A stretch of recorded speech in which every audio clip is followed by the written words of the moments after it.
bentuk karya sastra yang mengutamakan keindahan bahasa dan ritme untuk menyampaikan perasaan, pikiran, atau pengalaman. Puisi seringkali singkat namun padat, menggunakan berbagai perangkat bahasa untuk menciptakan makna yang mendalam dan estetis. Puisi, kalian pernah kan membaca puisi, melihat puisi baik di buku atau di media sosial. Puisi itu bermacam-macam judulnya. Ada yang tentang percintaan, ya kan? Ada yang tentang perjuangan. Ada pula yang menciptakan puisi itu tentang sebuah keindahan. Kalau seumpamanya tentang perjuangan, seperti apa judulnya? Kalau misalkan kamu menciptakan sebuah puisi tentang perjuangan, kita terus aja judulnya, contohnya Insinyur Soekarno. Kalian bisa membayangkan betapa kuatnya, betapa hebatnya perjuangan Insinyur Soekarno, presiden pertama kita, yang membela kita, yang membela tanah air kita, memperjuangkan rakyat Indonesia untuk kemerdekaan kita semua. Kamu membayangkan, coba kalian bayangkan membuat sebuah puisi tentang perjuangan Insinyur presiden pertama kita. Betapa dinginnya beliau, betapa kuatnya beliau mengajak seluruh pemuda untuk memperjuangkan bangsa Indonesia. Ketika kalian membuat sebuah puisi tentang sebuah pemandangan, apa yang ada di benak kalian? Indah bukan? Pohon, pemandangan yang indah, tentang pegunungan. Yang kalian bayangkan apa? Yang pertama adalah keindahan penghijauan, ya kan? Betapa sejuknya jika kita menghirup udara di pegunungan. Bukan hanya di situ keindahan juga terletak di lautan. Ketika kalian pergi ke pantai, menciptakan sebuah puisi tentang pantai, yang kalian tulis itu di dalamnya itu pasti indahnya karang, pasir putih yang membentang, air yang biru. Begitu kan? Ketika begitu pun juga ketika kalian membuat puisi tentang seorang ibu. Kalian dilahirkan oleh seorang ibu, dibesarkan, disusui. Coba kalian inspirasikan puisi kalian tentang seorang ibu, judulnya Ibu. Kita ciptakan sebuah puisi untuk ibumu. Terbayang gak sekarang ketika ibumu ngomong, nah buatlah puisi tentang ibu. Nah, buat satu kata tentang ibu. Apa kata-katanya? Ibu kau pahlawanku, mungkin ya? Ibu kau segalanya bagiku. Ibu tanpa ibu, mungkin aku tidak akan menjadi seperti ini, menjadi orang yang berguna, menjadi orang hebat. Mungkin suatu saat nanti aku akan menjadi orang yang sukses. Selanjutnya, struktur pada puisi. Struktur pada puisi adalah unsur pembangun puisi yang bersifat fisik atau tampak dalam bentuk struktur kata-katanya. Ketika kalian membuat puisi dan dibacakan di depan, ekspresi kalian itu kan harus ada. Kalau misalkan kalian menciptakan puisi dengan judul ibu, berarti di muka kamu itu tidak mungkin cengengesan, ya. Ketika kamu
situ imajinasi kamu tuh diasah. Imajinasi sudah paham ya? Ada kata konkret apa? Ketika kamu membuat sebuah puisi, itu kan kata-katanya harus indah. Ya bukan kan sembarang asal membuat puisi, tapi kata-katanya harus tidak boleh. Dalam puisi itu semua tata bahasa itu harus konkret.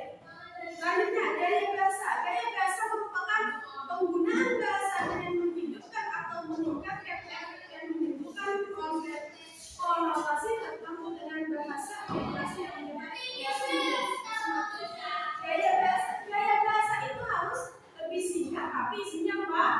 Ya, lebih jelas tulisannya dan dipahami secara mudah. Informasi gaya bahasa itu harus jelas. Contohnya yang lain tadi misalkan kamu mau membaca tentang ibu, kaulah hidupku, kaulah nafasku, tanpa dirimu aku hanya sesosok sampah. Ibu yang melahirkanmu, ibu yang menyusuimu, dan ibu yang membesarkanmu. Oh ibu, kau selalu melindungiku, baik dalam keadaan buruk maupun baik. Ibu, kau adalah nafasku dalam hidupku.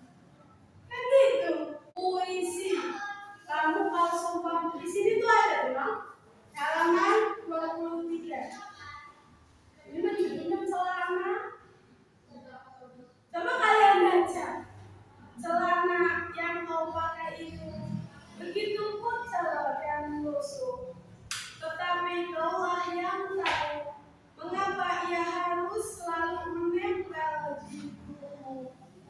Mungkin celana itu celana kenangan, celana yang mengabarkan riwayat cerita dan kesedihan yang dengan setia kau rawat dan pelihara demi sebuah keikhlasan menerima.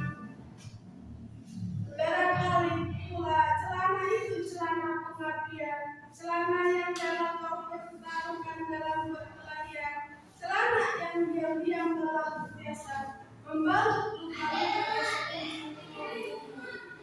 Meskipun judulnya celana, yaitu menggambarkan memberi amanat bahwa celana yang dia pakai itu adalah hasil perjuangan.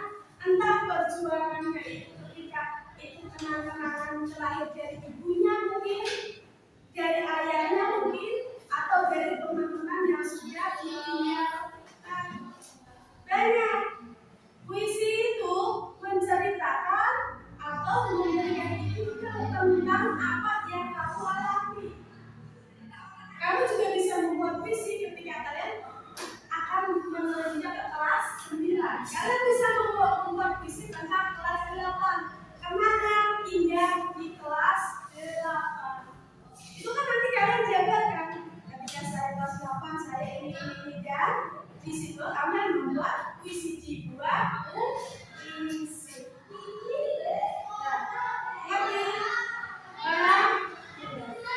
Ada yang bertanya? Iya. Ada berapa? Struktur puisi itu ada 6. Apa saja? Struktur puisi itu terdiri dari 6 bagian. Yang pertama adalah tipografi, yang kedua adalah diksi, ikatan, konkret, majas, imajinasi, dan rima. Yang tadi sudah dijelaskan. Tipografi itu adalah mimik muka. Ketika kamu membaca puisi, ya. Lainnya adalah rima, diksi. Diksi yaitu pemilihan kata-kata yang dibuat oleh penyair dalam puisi. Imajinasi adalah kata atau pengalaman imajinasi yang tadi sudah dijelaskan juga. Imajinasi yang itu apa? Imajinasi itu adalah sebuah pengalaman yang muncul di otak kamu, yang muncul di perasaan kamu ketika kalian akan membaca sebuah puisi. Kata kamu itu ya kata-kata yang kemudian kata-kata yang ada tapi isinya jelas. Gaya bahasa yang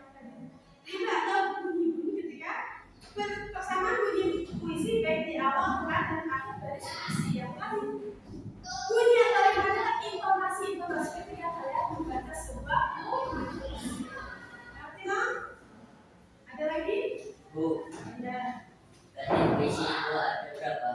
Ada 4. Apa saja? Ada bagian puisi itu ada 4. Yang pertama adalah tema atau makna. Yang kedua adalah rasa atau feeling. Yang ketiga ada atau tone. Yang keempat adalah ramalan atau image. Sudah jelas? Sudah paham belum? Sudah cukup? Mungkin itu saja yang bisa ibu sampaikan untuk pertemuan kali ini. Semoga kita diberi kesehatan.